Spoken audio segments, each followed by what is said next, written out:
అమ్మ ఎంత అదృష్టం అమ్మా నా అదృష్టం.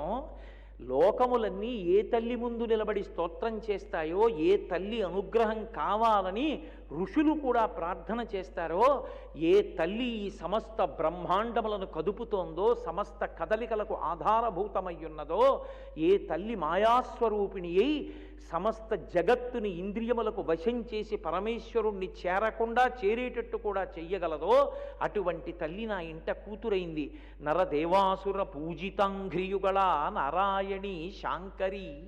నారాయణి శాంకరి, శంకరుని ఇల్లాలా నా ఇంట నరులు, దేవతలు, రాక్షసులు కూడా నమస్కరించేటటువంటి పాదముల జంట కలిగిన పిల్ల ఈ ఇంట పుట్టిందని ఆ చిన్ని పువ్వుల పొట్లాల్లాంటి పాదాలు పట్టుకుని నెత్తి మీద పట్టుకుని కళ్ళ మీద పెట్టుకుని పొంగిపోయాట.